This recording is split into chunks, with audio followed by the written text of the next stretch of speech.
ಈಗ ರಾಜ್ಯದಲ್ಲಿ 322 ಬೆಳಗಾವಿ ಜಿಲ್ಲೆಯಲ್ಲಿ ಹಸುಗಳು ಸಾಯ್ತಾವ ಅಂದ್ರೆ ಮೊನ್ನೆ ಬಳ್ಳಾರಿಯಲ್ಲಿ ನಡೆದಿರ್ತಕ್ಕಂಥ ದುರ್ಘಟನೆ ಇರ್ಬೋದು, ಅಲ್ಲೂ ಕೂಡ 6 ಜನ ಅಲ್ಲಿ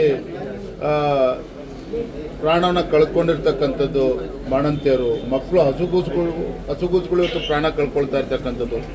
ಎಲ್ಲೋ ಒಂದು ಕಡೆ ರಾಜ್ಯ ಸರ್ಕಾರದ ಒಂದು ಬೇಜವಾಬ್ದಾರಿತನ ಇವತ್ತು ಮೇಲ್ನೋಟಕ್ಕೆ ಗೊತ್ತಾಗ್ತಾ ಇದೆ, ಕಾಣ್ತಾ ಇದೆ. ಹಾಗಾಗಿ ಇದ್ರ ಬಗ್ಗೆ ಸಮಗ್ರವಾಗಿ ನಾವು ಕೂಡ ಸತ್ಯಾಂಶನ ತಿಳ್ಕೋಬೇಕು ಅನ್ನೋ ದೃಷ್ಟಿಯಿಂದ ಆಸ್ಪತ್ರೆಗೆ ಭೇಟಿಯನ್ನು ಕೊಟ್ಟಿದ್ದೇವೆ.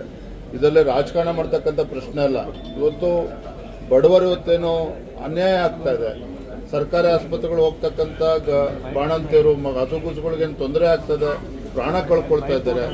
ಸತ್ಯಾಂಶಗಳು ಅರ್ಥ ಮಾಡ್ಕೋಬೇಕು ಅಂತ ಹೇಳಿ ಬಂದಿದ್ದೇವೆ. ಇದನ್ನ ಸದನದಲ್ಲಿ ನಾವು ಚರ್ಚೆ ಮಾಡ್ತೀವಿ. ಸರ್, ನಿಮ್ಮ ರಾಜಕೀಯ ಪ್ರತಿ ವರ್ಷ ಸಾವು ನೋವು ಆಗ್ತದೆ, ಇದ್ರ ಬಗ್ಗೆ ಚರ್ಚೆ ಮಾಡಲಿ, ಯಾಕೆ ರಾಜಕೀಯ ಮಾಡ್ತಿದ್ದಾರೆ ಅಂತೇಳಿ ಗುಂಡೂರಾವ್ ಅವರು ನೋಡ್ರಿ, ಒಬ್ಬ ಸಚಿವರು, ಉಸ್ತುವಾರಿ ಸಚಿವರು ಇದ್ರ ಬಗ್ಗೆ ತಲೆ ಕೆಡಿಸ್ಕೊಳ್ತಾ ಇಲ್ಲ. ಆರೋಗ್ಯ ಸಚಿವರು ಹೋಗ್ತಾ ಇಲ್ಲ. ಇವತ್ತು ಸರ್ಕಾರಿ ಮೆಡಿಕಲ್ ಕಾಲೇಜಸ್ ಏನಾಗ್ತದೆ, ಚರಣ್ ಪಾಟೀಲ್ ಕೂಡ ಸಚಿವರು ಕೂಡ ಭೇಟಿಯನ್ನು ಕೊಟ್ಟಿಲ್ಲ.